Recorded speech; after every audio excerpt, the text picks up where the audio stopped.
guys?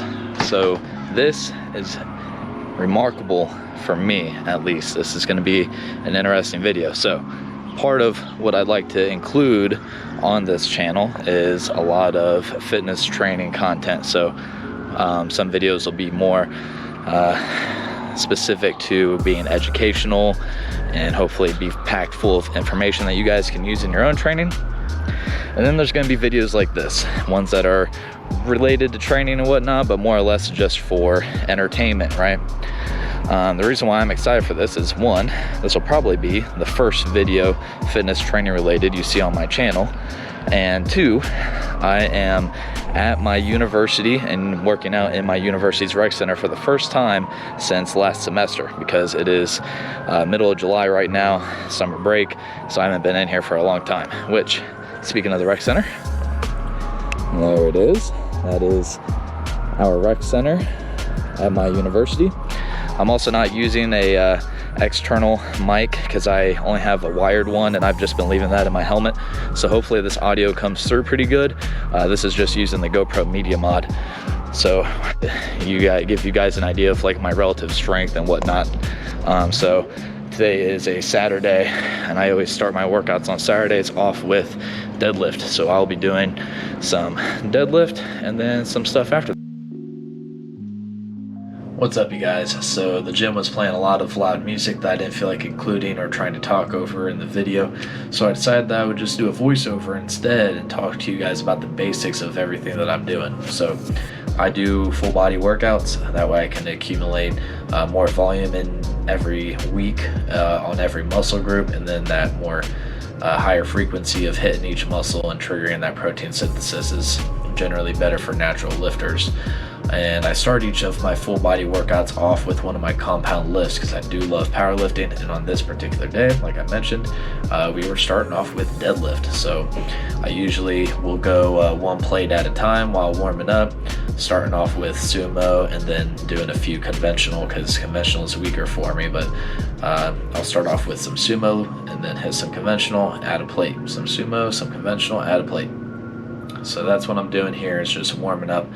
I also do a full body warm up before I actually pick up any weights in my big lifts. I'll just use dumbbells and do, like, usually I'm just doing some curls, some overhead extension, some overhead press, some bent over row, some bent over rear delt fly, walking lunges, RDL with the dumbbells, and just keeping it light and busting out some quick repetitions just to get my heart rate up and circulation boosted before I get into the actual lift. So if going one plate at a time seems a little quick for you, that's why. It's because I do a little warm up before.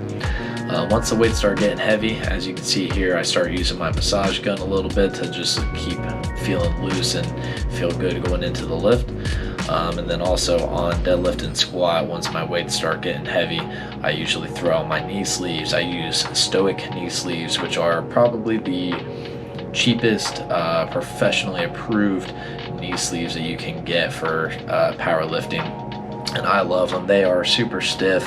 I wouldn't say they help you push any more weight, especially on deadlift. They're not going to help you push very much more weight, but when the weights get really heavy and your legs start quivering and whatnot, they help out a lot for just making you feel way more balanced and stable while lifting. So here I am still warming up and hitting 405 on my sumo deadlift for warm up.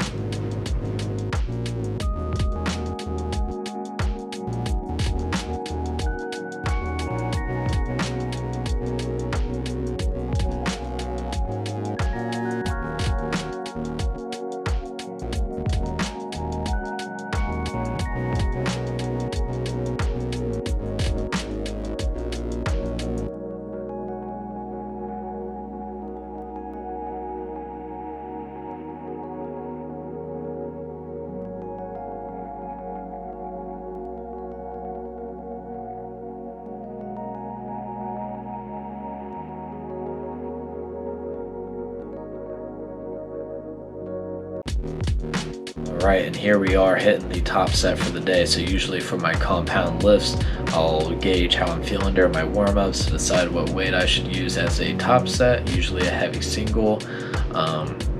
And then I start doing some back off sets like doubles or sets of 4 or whatever. So today I was feeling really good and attempted what at the time of recording this was a PR for me. This is 465 on a sumo deadlift, and this is a PR for me at the time. Right now my PR is 495. I finally hit 10 big wheels, but this lift didn't come up too clean. My right leg definitely locked out before my left leg, so the weight did not come up evenly, but still came up fairly easily. And then we got into the back off sets. So here I am working back down to 425 for a sumo.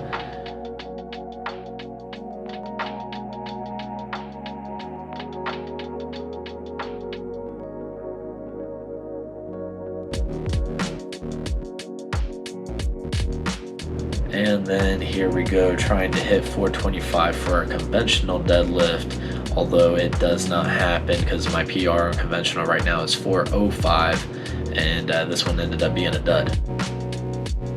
It fucking does. Continuing to back off here, now I'm down to 405 pounds, getting some easy reps with the sumo deadlift.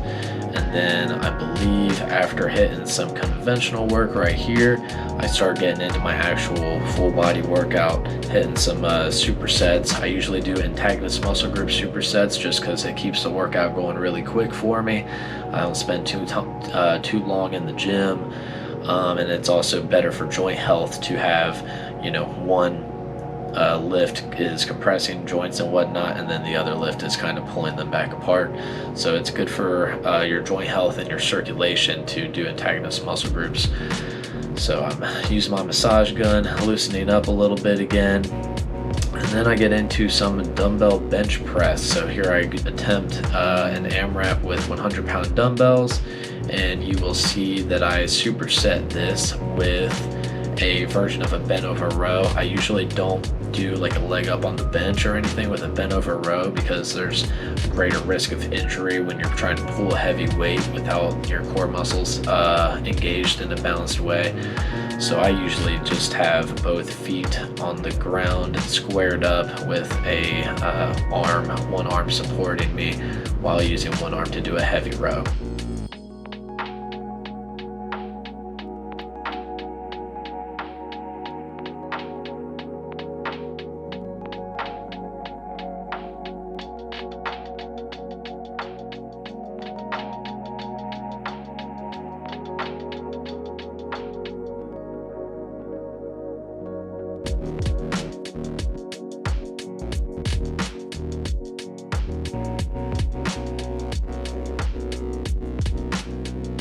Alright, now we're getting into the next superset. I'm hitting legs for this next superset. So I started off with a dumbbell Bulgarian split squat, and I was supersetting that with a ankle cuff machine. Most gyms won't have the machine, but I still use ankle cuffs on just a regular cable setup and do the same thing. And I'll usually do leg raises at various angles to work all 360 degrees of hip muscles, and sometimes I'll use them to also do some hamstring curls.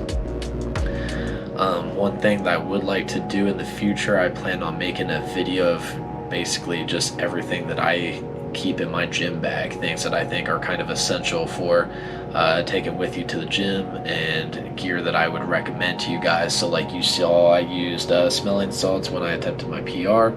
The majority of the workouts since then, I use Cobra grips, which are basically like they're lifting straps, but they're a lot easier to put on while trying to grip onto whatever you're picking up.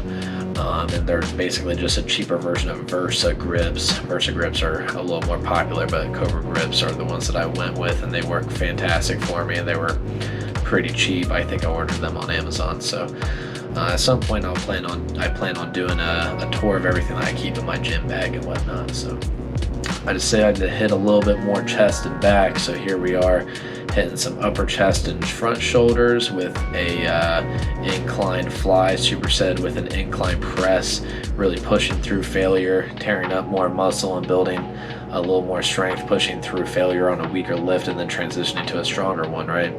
So I do the same thing for my back. I hit the rear delt with some flies, and then I just hit the rear delt with some high rows or a rear delt row in that bent over position with dumbbells. Now that I hit upper chest and upper back, a little bit of shoulders, I just finish off with arms. So I hit some regular bicep curls and finish through with some dumbbell drag curls, kind of simulating a drag curl with the dumbbells just to squeeze a few more reps out. And I'm supersetting sets of that with skull crushers. So with these skull crushers, you can see I initially start with my hands way far behind my head, so that way there's a lot more tension on the tricep. And then as I start to fatigue on that dumbbell skull crusher, I start bringing my elbows closer and closer to my body. That way there's less tension on that tricep, and that makes the repetitions a little easier, so I can squeeze a little bit more out. Alright you guys, so if you're seeing this, you made it to the end of the video. Thank you for watching the entire video. Hopefully you enjoyed the workout. I just finished my workout off with using my massage gun on pretty much my entire body, and then doing some light stretching.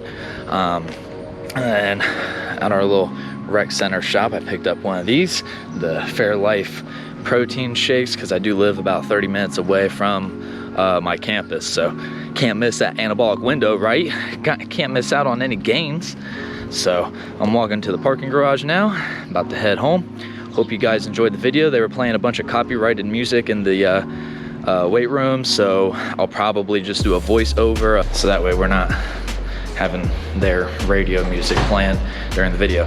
So if you enjoyed the video, please subscribe. I plan on making frequent content very similar to this.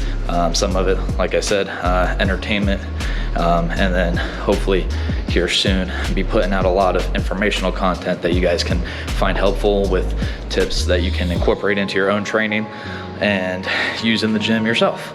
So please subscribe, and also share with anybody that you think might appreciate this type of content as well, or any of the other types of content on my channel. I do motovlogs and stuff like that as well. So thank you for watching. Hope you have a fantastic rest of the day. Bye.